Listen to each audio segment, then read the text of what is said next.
Hello, everyone, and welcome to Genealogy Adventures Live. Yes, hi, how you guys doing today? I'm Brian Sheffy, And I'm Donya Williams. and I know you guys are all really probably psyched about Super Bowl Sunday. So hopefully we can tap into that energy for today's show. Yes, yes, yes. So today, so pleased to be able to welcome Dr. Shelley Murphy to the show. For those of you who aren't familiar with Dr. Murphy, she's also known as Family Tree Girl, which is the name of her website. And you can find a link to that in the show promo for this week. Uh, Sh- Shelley's a native of Michigan, but currently living in Virginia. She's been an avid genealogist and a historian for over 25 years. She's a coordinator and faculty for the Midwest African American Genealogical Institute, which is known as MAGI, which is MAAGI. She presents things like genealogy for beginner type workshops, local community college levels, state level, and she does a lot of national genealogical conferences. And she's just a great person. Very knowledgeable, really enthusiastic about genealogy, and black history, which she's going to be sharing with us. And the project that she's involved in that we're going to specifically talk about today is the University of Virginia, the UVA Memorial to Enslaved Laborers. Started as a project it was a student-led project actually, I found out. It started in 2010. They started lobbying for it. Oh, wow. And the university actually got behind it. Well, I don't know when they got behind it, but they actually started actioning it in 2016. They put a whole committee together, both to design the memorial and to come up with a ceremony to mark the 4,000 to 5,000 enslaved people that labored and toiled at the University of Virginia, which included men, women, and children, That's awesome. Wow. which is awesome. So, without further ado, and again, thank you for joining us on this show. Hi, Shelley. Hello there. How are you two doing? We're fine. We're We're fine. fine. I just, Good. there you are. Oh, I see two of me. Right. That's okay. I couldn't see you there for a second, but your little window popped up in our screen. So hello Yeah. and welcome to the show. Thank you. Thanks for having me. I love sharing information about research. So the question that we always like to ask our guests is how did you get into genealogy? What was it about it that just hooked you and you just ran with it? My mother. Oh, My mother mothers are used to great. always talk about what her grandmother had always said, and that her grandmother always talked about the past. And so in the early 70s, she started digging herself. And matter of fact, and if she could hear me, she would be embarrassed. You know, back in the old days, in those 70s, we didn't have the internet as like we have it right now. But she wrote letters to request the birth certificates, the marriage certificates. And she made a copy of every letter she wrote. So she wrote two requests, and she still has all of those requests. And so trying to help her is how I really got started. And she made a statement one time that her grandfather's great grandfather was a slave. So here we are in the 70s. What? What do you mean? Who's the slave? What do you mean? We got slaves in the family? So on and so forth. So that sparked the interest. And then at the time, I was living in Hawaii. And so I started helping long distance accessing, courthouse information, started doing a lot of reading. And there it went. And I haven't stopped since then. Wow, that's awesome. And come to find out that Shelley and I are actually related. We Yes. haven't worked out who, but we know that we share at least a common Goins ancestry. Well, Yes. then she's related to me too because I have goings in my line as well.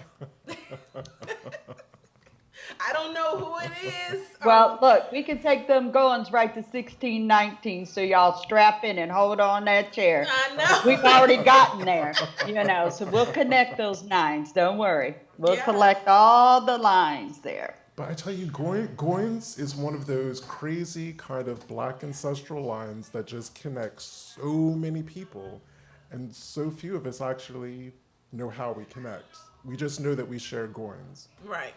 It's massive. It's actually massive. And I've got 12 different spellings just in my line of the word goings.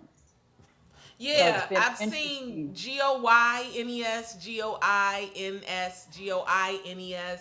I mean, I've seen them in all different kinds of ways, Yeah. but the goings that are DNA connected to my mom, I have not been able to get in touch with them. But Henry knows the guy. Oh, really? Henry Goings knows the guy, is You talking related about, to the guy, but the guy won't call me back. So I'm is like, okay, are you in the Goins group that I set up? no, I'm probably not. Well, I'm going to add you. Yes, ma'am. Because this is where Goins is, and we're actually trying to connect these lines. I Okay. held the ones from Virginia, then there's somebody in there from North Carolina, there's the Texas, so this is what we're trying to do is connect, and there's a few folks that love the DNA aspect of it. Okay. Well, I'm all for it. Okay, So we're going to segue into the actual memorial. sure. And can you talk a little bit about the development? What was it that the University of Virginia, what was it that made this such a special project for them? Well, like you said, it was student led. I was involved in a few of the community groups that were going on in downtown Charlottesville. So they were gathering input about the memorial, the design, and things like that. So they can visit the site, and you can actually see the picture of the design. All the panels are now in, and there's about 4,000 names, or it can hold up to 4,000 names. Each of those panels, when you look at that picture, weigh 4,000 pounds. Each panel. Wow. And again, it's beautiful. And I'm trying not to keep looking at it because I want to be surprised. But what they've done is actually, I work from a list and from a website. There's a website that's public, which I provided you the link to it. We call it Jewel. And so what that list entails is everywhere money was spent for the hiring or the use of labor. So they've created a list from the financial ledgers, which attaches to slave owner, the slave, names, some without names, and then what they actually did and when they did it, as far as their occupation or their job. So that's kind of what was rumbling. I got a phone call in July asking if I would be interested in doing the research. And of course, that's a dream job to be able to specifically research on a mission like this that the university has. And I have to commend them because they have put the resources behind it. And we will see April 10th, there's a private unveiling of the memorial to the descendants, the ones that I have been able to locate. And then April 11th is a public one scheduled, and it's right at the university, right on the grounds there of the University of Virginia. Which is true because I will be seeing you on the 10th. Yes, And because it, you are a and descendant. it took Shelley. Shelley had to point out to me that my ancestors were part of this story because I Wow. knew that they were enslaved in Monticello, Yeah. but I never made the connection. Oh, they were actually part of building UVA. And as I said, that could have been anything from clearing the trees off the land, clearing the land, digging the foundation, fetching the water for workers, cooking the food. I mean, they literally did, not just my ancestors, everyone's ancestors who were involved. Just conceive of what it would take to build a university, Wow. kind of in a field, which is what But they then did. there's the specialty, even specialty skills, the carpenters, the bricklayers, the Right.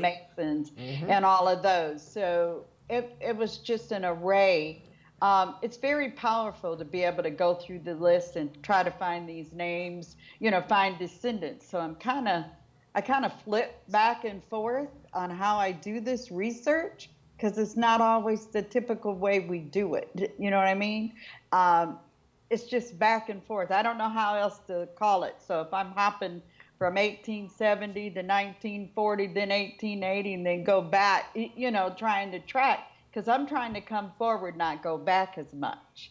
Right. You know what I'm saying? So, and it's been rewarding as well. Difficult and challenging. We have the same challenges that we have with all of our research, but I think the area where I'm living at is what makes this so key, and much more resources might be available than some other area. Okay. Does that make sense? Yes, Oh, it ma'am. does. Because if I Yeah. understand correctly, the enslavement didn't end once the university was built. If I understand correctly, the university actually enslaved people up until the Emancipation Proclamation.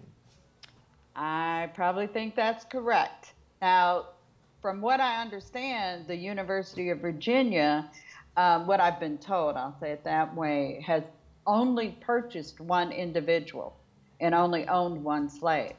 Everyone else was basically rented. The professors Right. were allowed to have their slaves with them. The students of the university were not. So basically, my list starts with Thomas Jefferson, how many he had allowed over, and the other area slaveholders. And again, this area is very unique because we have Monticello, we have the Highlands, which is James Monroe, Hmm. but then we got Mount Pelion right down the road in Orange County, which is James Madison. And then you have the large, usual, I'll say it that way, plantation owners that could have 300 slaves themselves. Wow. So, what kind of record sets does the university actually? This is a two-part question. What kind of records do they have, and are those records publicly available? The records that they have would be their records, the financial records. Plus, if folks aren't familiar with the university, there is the Albert and Shirley Smalls Special Collections Library. They have original documents and so on and so forth, just like typical university libraries. This is a lot where the collections of manuscripts and papers are held. So I'm able to go in there, of course, it's a public, facility, and research, and I can pull records and look at the original documents, just like going into the National Archives. So they typically have holdings of the plantation owners and individuals. And so I could pull a name, like John Cox, which was a general, and he had slaves, and the plantation was called Bremo Bluff. And that was in Fluvanna County, and he rented some of his slaves. And so I could go pull a file on him and start looking through and find out what letters that are there. Might be bill of sales, it could be deeds and things like that. And then, of course, we've got our local courthouse and historical societies as well. Charlottesville is in the middle, and there's 5 counties surrounding the city of Charlottesville. So again, such a unique opportunity because of the location and what was here. So, I'm curious. I know that pretty much every agreement or contract or record will be different, but do they give any indications of things like age, or whether they were being hired out as family groups, Or what their occupation was. or what their even. occupations were? And okay, it's not any different than what we're doing, you guys are doing now. Say if you're researching for your enslaved ancestor, you're going to see the same type stuff that I'm seeing. So I'm after those saying, oh, is there probate records, deeds, inventory sheets, bill of sales, the typical documents that you're going to see. What you might not always see might be letters or transactions from slave owner to slave owner, where I might find that in the record of the university because they put money or had to pay for something, which would bring it, to the forefront. That website called Jewel, the Juel, that I shared with you, there's a collection of names and papers and documents associated with individuals, the enslaved laborers and free laborers that were working at the university. So you're able to see what document they actually have in their holdings. And so, again, it's not totally different than what we normally see in slave research, but you also got to know what records and type things to look for. Okay. I'm curious if there would even be things like insurance policies, which are Yeah. kind of a record set that a lot of African American researchers don't think about. A lot they don't think about in estate records typically are what we will find. And they have lots of information. As an example, I have a 1860 estate settlement document, and I'm tracking a Smith line. And there he is, enslaved, 1860, Ephraim Smith. And what's interesting is there's a whole list and their value. But what happens, the slave owner, which happens to be a man named Tucker Coles, dies, and so Ephraim goes to the brother. And so you know where I looked after 1860. I went right to the Freedmen Bureau and thought, okay, is there a labor contract or something out there? What happened after 1865? And yes, there was a labor contract, and Ephraim worked for Tucker's brother in 1866 for $20 a year. Wow. Did Yeah. you say $20 a year? Yes, I did. Jesus. We're talking about 1866 now. I don't know the value of that in today's market, but that's that's an example. I Okay, mean- Tanya, it's okay. It's like $1.50 a month or something. God, You can equate that. I'm not going to equate that's that. crazy. So But you know you're going to come across those documents. yeah, And, yeah. you know, squeezing that time with the Freedmen Bureau records is such a critical record set that people to get from the day of freedom before you get to 1870. Right. Folks have got to, white and black need to access those record sets. And so that's some of the flipping that I do, Okay. you know. So what are some of the family names that you've come across that might, benefit some of our watchers? Skipwith, Smith, Harris. There's a list. If you go on the Jewel site, Okay. there's actually.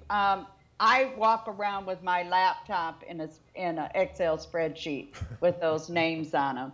But it could be Southall, Massey, Maupin, and again, one of the big things I have to find first is if the enslaved laborers took the slaveholder's name. Not all of them did, and we all know it's only about 15% that actually took the slaveholder's name. So the first thing I do is run to 1870. Right. You know, when I come down to a new family, I'm going to start. I go to 1870 and say, okay, if I got a slaveholder's name and I have a slave that only is listed with a first name, I'm first going to go after to see if they took the slaveholder's name. Right. I'm not going to say it makes it easy if they do, but that gives me a little more lead, and I can start tracking that slaveholder family and look for their records to, to find where my person would be on. And so other names could be Johnson, and I said Maupin. It's just everyday family names, Barnett, Gaines, and again, I have a list, and I just search through the list. My list actually starts in 1817.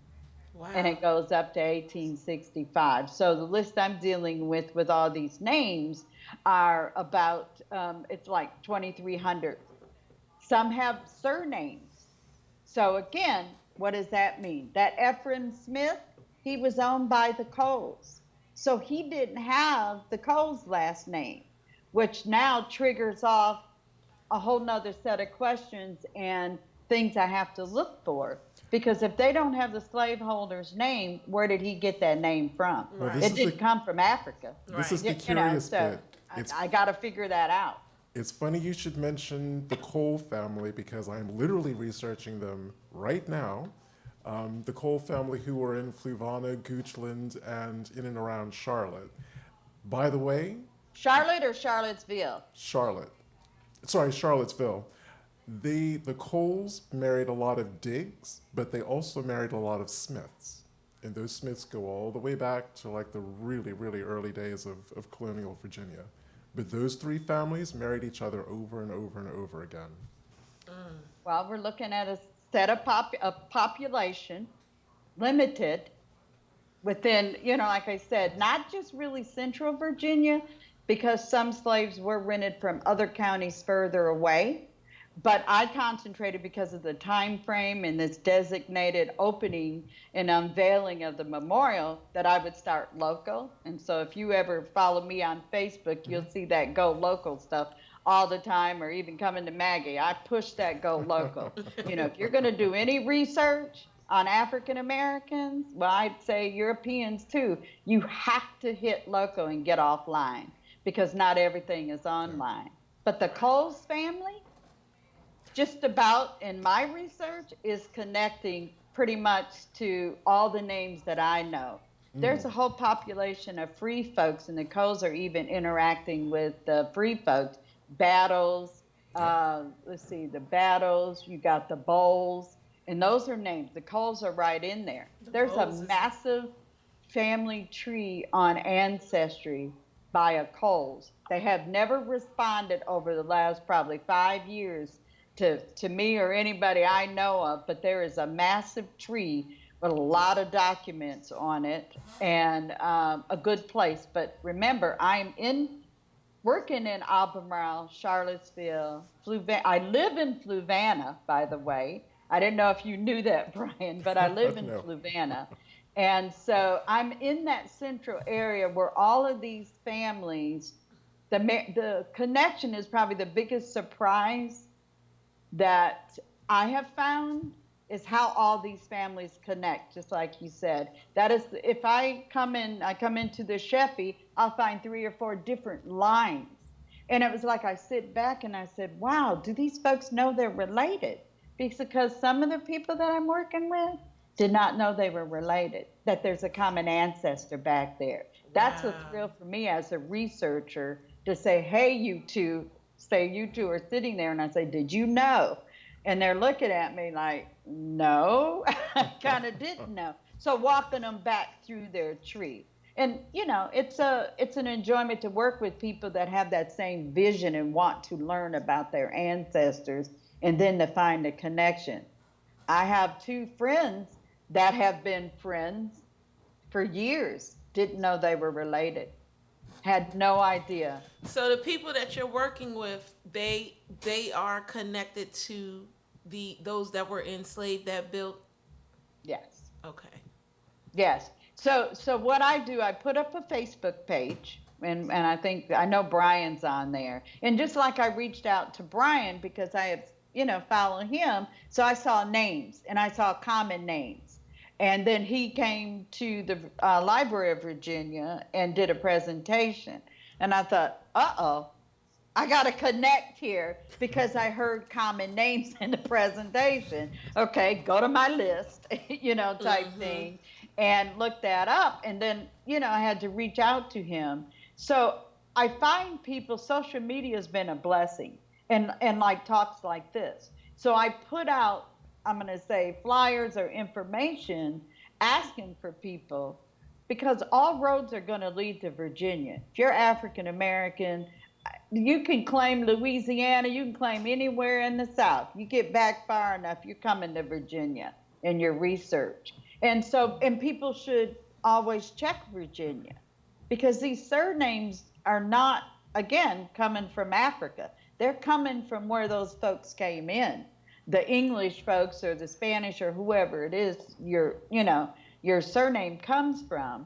And I think people could take more advantage of, like, the Library of Virginia or the local courthouses and historical societies, or find the genealogy groups out there. There's OGS groups all over the place. There's 4 in Virginia. So we have questions. Okay. On our thing. I think one you've already answered, but I'm gonna go ahead and ask it again. It says, how would we know if our family was included? So I think that's where you was directing them to the Jewel, right? The Jewel website, or just contact me directly. Okay. Just email me directly, hit me up on Facebook if they're on Facebook. My information is public. You can Google and find me. Like Brian said, Family Tree Girl.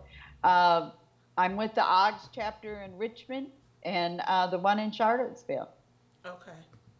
So I'm curious, Especially if you're contacting someone who hasn't done any genealogy or done very, very little, what has the response been like when you're like, "Oh, hi, my name is Shelley, and I believe you're a descendant of an enslaved person who worked at the University of Virginia." Wow. I mean, how, That was very That's quaint, powerful. wasn't it? Well, actually, that it kind of doesn't happen that way. I belong to a lot of genealogy groups, and a lot of some of these descendant families are connected in those groups. I've been in Virginia since 2003, and pretty much involved in a lot of the, research that goes on, and so I'm sharing a lot of the information.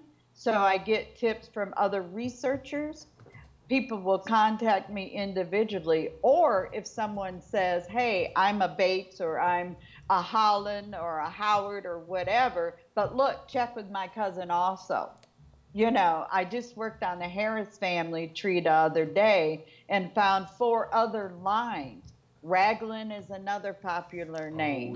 yeah, I've heard Yes, that it name is, Brian. myself. Yeah, so Raglan is another line I'm following. So I've got the slave owner, and now I'm coming down the lines. And also, Monticello's been very helpful. Naya Bates, who's over the Getting Word project there at Monticello. And you have the Monticello descendant group, you have the Mount Pelier descendant group. So I'm sharing information and reaching out to them. So people are coming. And if it's me trying to follow up because I see the last name, and I'll ask them and say, "Hey, I'm doing this research. Have you started your genealogy?" And etc. And it goes from there. But I sit down and I meet with people and start asking questions. And then I build trees. I think I've got 66 or 67 trees on Ancestry right now that are private trees that I'm building along, and just started using the availability of uploading documents to those trees instead of just using the typical ones. I watched some webinar and Krista Cowan or somebody talking about you can add documents. All these years, I never added documents to my trees, only what I pulled off of the internet. And I thought, wait a minute, are you kidding me? And so now I'm scanning up the inventory sheets. And this is things that I'm not going to find, online. And again, that's why the going loco is so important. Okay. Then another person asked about the spelling of the Coles name. Is it Coles without the S. without the S? Just It's So with COL. and without. oh, it's with and Both. without. Okay. It's both. And as we all know, spelling doesn't count. If I get pieces of that surname, I'm going with it till something tells me it's not it. If those documents are lining up, those first names are lining up, and dates are lining up, I'm on that. I'm on it. Type thing. Okay. And you said that there was a tree that you specifically have. Where is the tree and what's the name of it? No, I set up private trees for everybody I work with, and I have Oh. about 66 or 67. They're on Ancestry. Okay. And so, yeah, so I'm building from there. I handwrite everything out first, and then I start trying to build a tree because the online databases help me fluctuating through 1870, 1940, Right. 1850, 1817, and getting through the census to try to find the enslavers, and then, of course, hitting through the slave schedules, and then 1865, 66 rather, the Freedmen Bureau records, and then on to 1870. So it's a lot of going back and forth, but that's the only way you could build to get to these inventories. Because I could find a slaveholder and find all their papers, their collections, and still not find the slave. Because I'm also, of course, looking at property records. So I'm always really looking for an inventory or bill of sales and those type things. And I use the libraries, Library of Virginia as well as the university's library. but it could be anywhere. Somebody's holdings could be in Georgia or, in Mississippi or at some other university and not even be here. Depends on wherever the family's papers are at or collections. And again, I appreciate this is a very common surname, but one of our viewers, Jay Pittman, was asking, did you come across the surname Adams? Adams? Mm-hmm. There's the free Adams. He's saying Not enslaved that I know of, but they just need to email me or hit me up on Facebook and I'll look. okay. Although it looks as though his Because I Adams. know there's a free family Adams. Okay, it looks as though he's inquiring about one that was family that's located in Danville. Okay, now Danville's about 2 hours from me. Reese Luck in the Odds chapter is down there, and that's it's Danville, Pennsylvania Afro-American Historical Genealogical Society down there. Mm-hmm. So she's a good contact, but he can hit me up and I can give him or her the link or whatever to get to that Odds chapter. Okay, and Jay, if you didn't catch that first time around, you can always catch it on the on demand. On the demand. replay. Yeah. But he did. He said, "I certainly will." So the people those that are enslaved, I know you said you're working locally, but how do you have an idea like of how far out they rented enslaved people to come in and actually build UVA? In the Virginia aspect, I know now. So I'm in Central Virginia. Richmond is about an hour from me, and so I'm trying to get some perspective on a map. So there's a county called King and Queen. There's a county called Prince William that are further east from me, and down in the Tidewater area, which would be like where Hampton is at, in Newport News. Those areas. So the slaves could have came from anywhere. And I think of it, the easiest way for me to say it, which don't hold me to paper here, but TJ's friends are who rented a lot of their slaves to the university. So a lot of those folks could be anywhere throughout the Commonwealth. Right. But because I was given a time frame because of the unveiling of the memorial to say the April 11th, I had to stay local and try to access and take up as much as I could from these 5 counties around, which is paying off because there's so many connections, like you were talking about the Coles, the Bows, the Battles, and things like that. And the Howards, the Hollands, the Raglands, the names are just flying through my head now. South Hall, Muffins, and again, if I keep thinking, I'll come out with all 66 families that I'm dealing with. But I tried to stay pretty much here, but it doesn't mean that everybody was from locally within these 5 counties. But I'm also, besides the 5 counties, I am also accessing Orange County and Buckingham County. Oh, besides Fluvanna, Louisa, Greene, Nelson, and Albemarle, and Louisa. Yeah, because so those are the other areas. Shelley kind of beat me to the punch because I was going to say great-grandpa Thomas Jefferson. He knew everybody. So you can imagine just kind of going out and about doing government business. Oh, hey, I'm building a university. I need more enslaved people. Can you help me out? Can you help me out? And I know that sounds really casual. But that's what it was at that time. That's what it was. That's just what it was.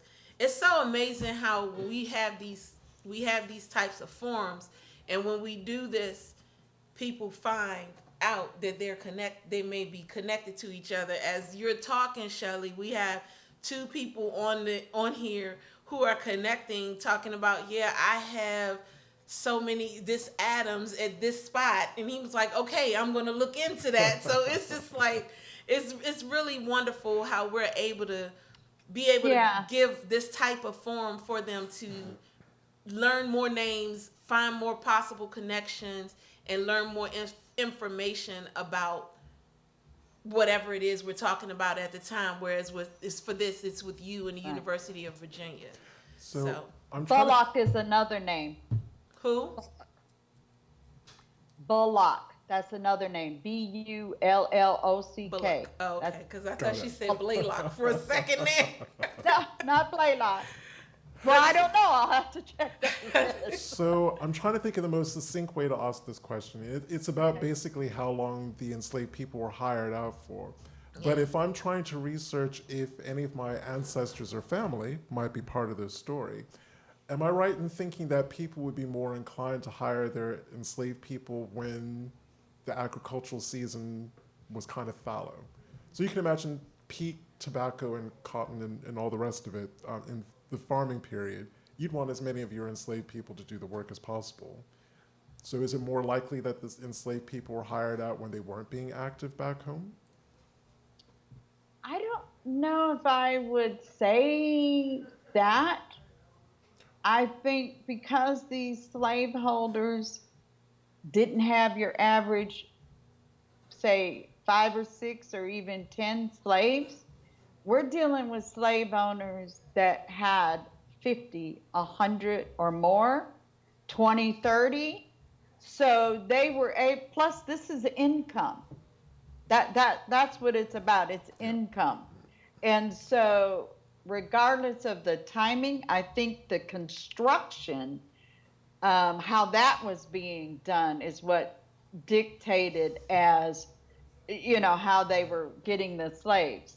And so I don't know if it connected with any type of season, again, because it's construction, no Right. different than what we're basically doing back then, except, of course, we do the construction now a little totally different.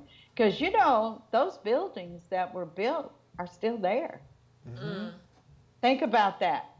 Those buildings that were built, and I think the construction might have started about 1817. And again, this is the things that's on the website that people can read about. But there were people that were doing, they called it water, just hauling water. It could have been digging a trench. And again, I always hone in on those carpenters and those bricklayers because that sends another message to say, wait a minute, did they become a mason? Is there any Prince Halls or coming in later? Who was here and how that connected? And you just don't know. I just don't know if I would totally say that as a fact. Okay. I just know it's just a construction site and how that went. But again, those buildings are still standing. See, now that's what blew my mind when I went to Monticello, and that's why it hit me so hard. Correct. Because I assumed that house was that plateau that the house sits on was natural, that was already there. But the tour guide was really, really excellent, Miss Burwell. She would just because she, as part of her tour, she's like, well, no, they cleared the top third of that mountain. That's They crazy. cleared it, leveled it. Yes. Then all of the bricks that you see in Monticello, because they didn't let anything go to waste, No. was made out of the earth. That's why they're the color red that they are. Wow. So they cleared the mountain, saved the soil, made the bricks, built the house. That's what they did at the university. I mean, they had to clear the land. Yeah. They had to make the They brick. had to make the bricks. I mean, Yes. Yeah. it's just like what we were talking about with the driver on the way here, and how he was making his comments, and how my mom's statement was just so right. My mom would say, she would say you could have a white family or a white person who's gone to school for architecture, and they had to go through all of this training for all of that, but then they would turn around and hand that blueprint to a black person, and that black person would read it, build it, do everything necessary, and they didn't even have the overall training that this white person had in order to get to the point that he was. And it makes sense. They're sitting here, they're able to do those types of things. It's one of the most amazing things that I think I could ever think about when it comes to African Americans as a whole, and the things that we have picked up on or are able to do. And it's a missed, what is it? It's a missed skill that they don't even know. People don't even know. These are missed skills, and they were just misused and just not, I don't know. Well, Africans came here with skills. Yes, they did. And that's probably the most misunderstood thing out there is that they weren't useful. They weren't lazy. Look at this country.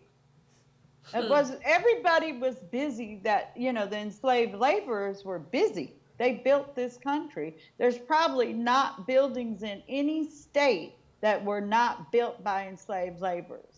And I think people need to understand that and learn that history. I was going to share a few more names with people. There's the Harrises, the Nun. I'm going to spell this name Hooe. I call it Hope, but Hooe, the Cole, Samuel Cole, he enslaved Willis. So now I want to find if is there a number one, a Willis Cole, or did Willis take on another name, Hmm. which I'd have to check in between. There's Witten, Sandridge, Dickerson. Uh, Fanny Barnett was a free woman that was working, and she was a washerwoman. Uh, Boxley is the enslaver, but he enslaved Lewis, Wilson, Ben, Madison, Wyatt, and Jackson. So this is what I'm looking at, constantly. Charles Dickinson had Rhoda. She was a slave hire, uh, type thing. And here, Captain Garrett, he had the yellow man Willis. Okay. Anybody out there that got a Willis Garrett or something Garrett, Willis in this area around 1820, 1830, or even in the 1850s? I also got to find out if they lived to make it to 1870 when I Right. starting with these earlier times. So that's a few more names out there. Barksdale, Oh, that's a Nunn, name. Sandridge, Hmm. Bowles, here's You Stephen got the question. Bowles. Stephen Bowles, which is your line, he was free. He did hauling to the university. I'm talking about 1820, Brian. He Hmm. was hauling items to the university. We're Mm. telling a story here as well. So I really have to commend the university because people are going to learn things about African American slave labor. They're going to get a different picture. They're going to be recognized, they're memorialized. I think there's a picture on the Facebook page that shows one of the ladies. Her name is Helise. She found her ancestor's name there, which we had already gotten back there. His name, the enslaved laborer, was Jim Henderson. She put her hand on that, on his name. At that point, we got emotions and things that are going to start coming out as well. So Yes. I'm looking forward to this opportunity for people to see this, be able to come to Charlottesville and find their family. Uh, this Orange County, we've got folks that are living in Canada that will be coming down, that the family connects, and they were owned by a former governor, James Barber, and his enslaved laborers were rented to the university to do some of this slave work. So it's going to impact a lot of people the more we can find. So I appreciate the opportunity to be able to say, hey, we're doing this because I need those names to get out there. And it's a hard thing to prepare for because, as I said, my brother, my sister, and I went to Monticello. Yeah. It was the first time that any of us had actually gone. We knew we had family there. We knew their names. We knew something of their histories. It wasn't until I went into went into the slave cabin that was hard enough. But it Mm-hmm. really hit me when I went to the African American the slave cemetery at Monticello. One, I knew they were there. Two, some of their names. They know, they don't know where they're buried in the Right. cemetery, but they know that they are buried there. That was it. I was done. Mm. And that's a really hard thing to try to tell people to mentally prepare for. You can intellectualize it, you can rationalize how you're going to respond to it and think, oh, that was so long ago. Yeah. It's just It's over. but But it's because it's your blood, yeah. it's your blood in you. You know that that's those are your people. Yeah, it's a connection like no other, and I really feel like anybody who does any type of research, just an inkling of this, when they step on the land that their families were on, you're going to feel it. You're going to know that, wow, this is where I am. One of the most, what was crazy for me, I did this in two separate cemeteries. I did it for my grandparents and my great grandmother. For my great grandmother on my grandfather's side, his mom, she doesn't have a stone, but I'm telling y'all, I know where she is. I know exactly where she is. She's buried right next to her son. And I don't know why I know that, but I know that. And then with my grandparents don't have stones. But my mother told me that her mom was always at the head or foot of her own mother. And then my grandfather was supposed to have been at the other end of my grandmother. Well, when I got to Springfield, I could feel my grandmother being right where she was. I knew that she was right there. But my grandfather wasn't right here. My grandfather was over here.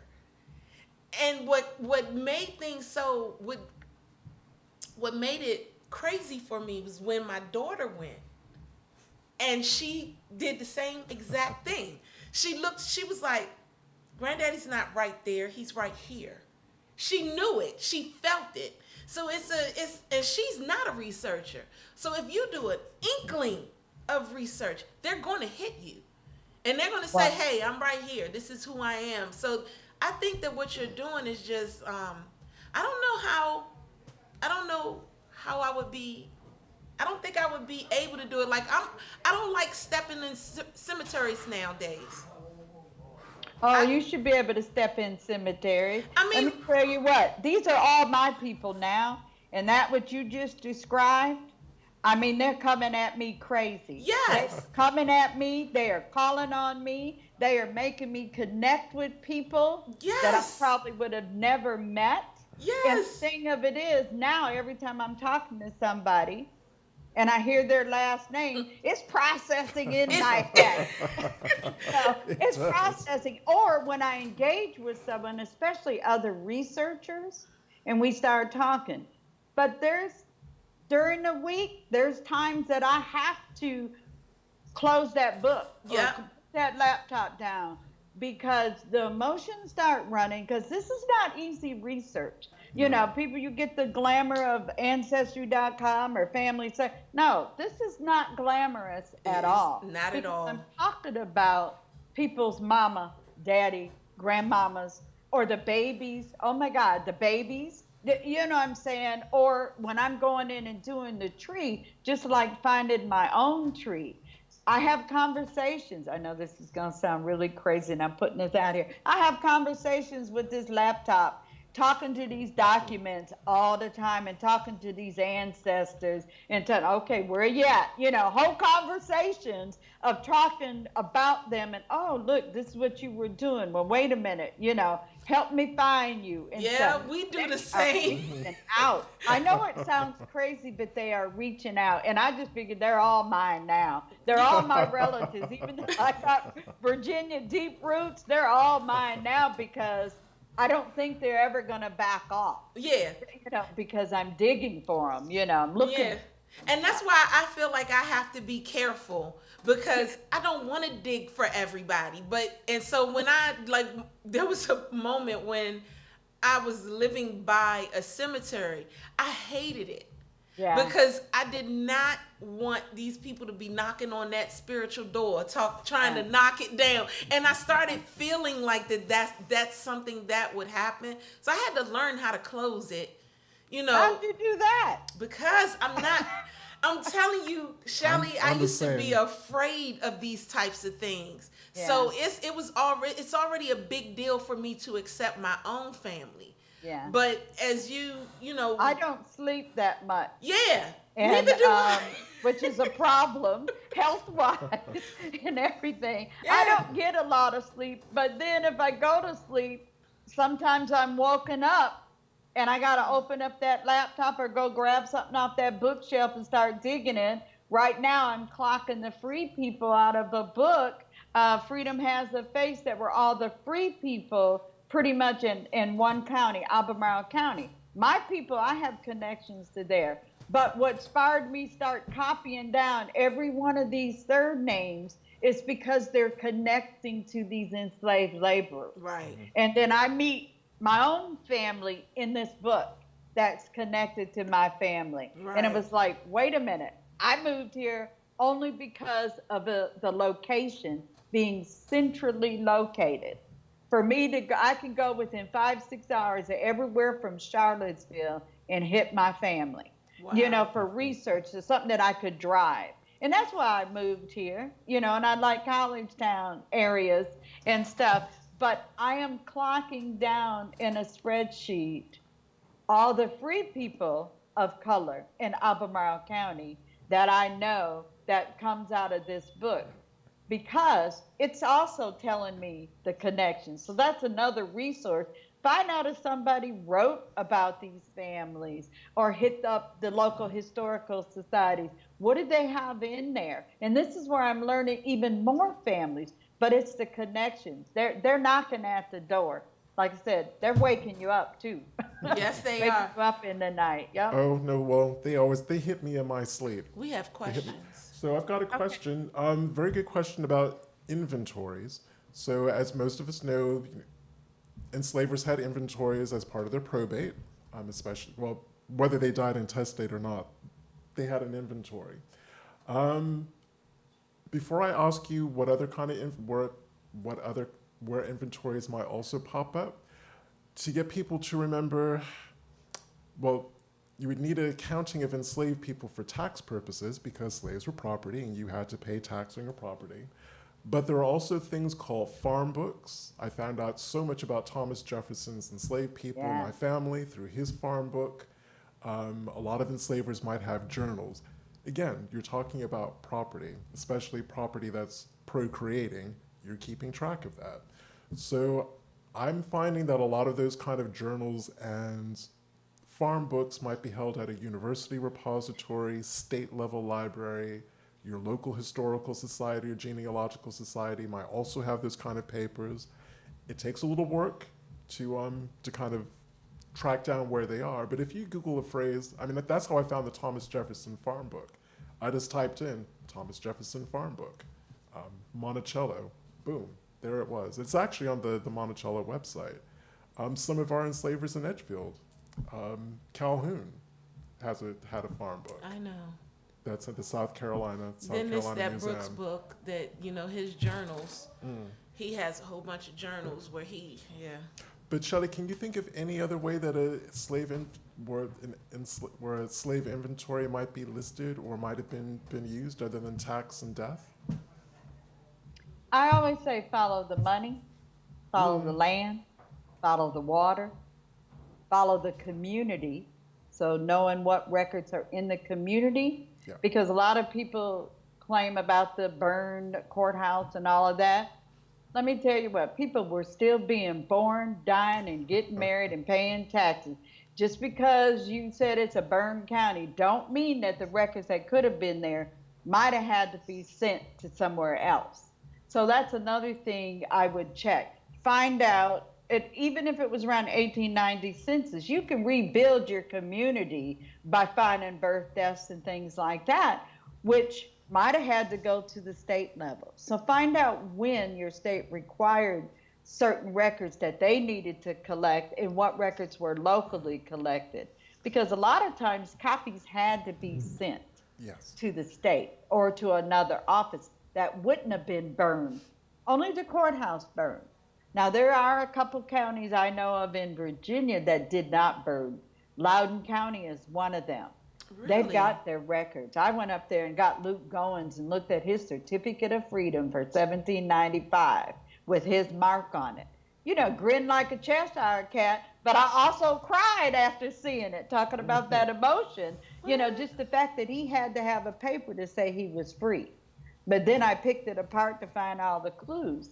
But I also think the faith of the people also are the things I say to be aware of.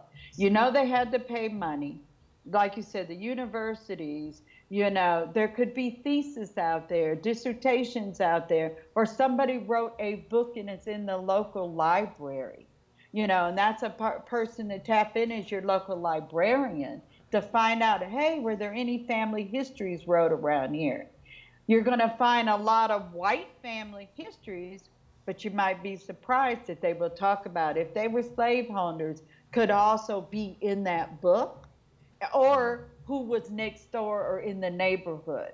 So you got to pay attention to who's around. Those records could also be at the house repository and not necessarily at some institution.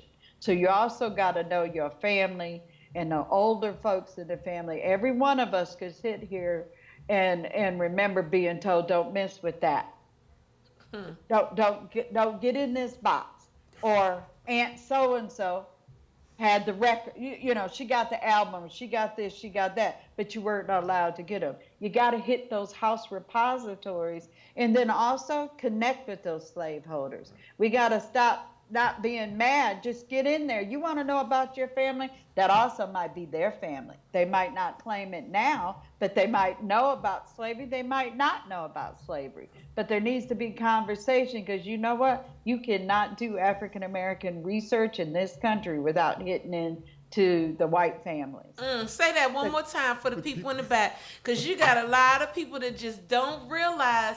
They'll be like, oh, I just want to research my family. I don't want to go into the white family. But that is your family. That is your family. Whether you want to accept it or not, that is your Right. family. And we need the stuff that they have, Exactly. just like they need certain things from us. Because again, Yeah. not every enslaving family was selling their enslaved people left, right, and center. There were families that held on to their enslaved people. Most definitely. Generation Yeah. after generation after generation. Yeah. And the only way that you can unpick your African family story Is by researching following that. That's family. right. It's by following that line.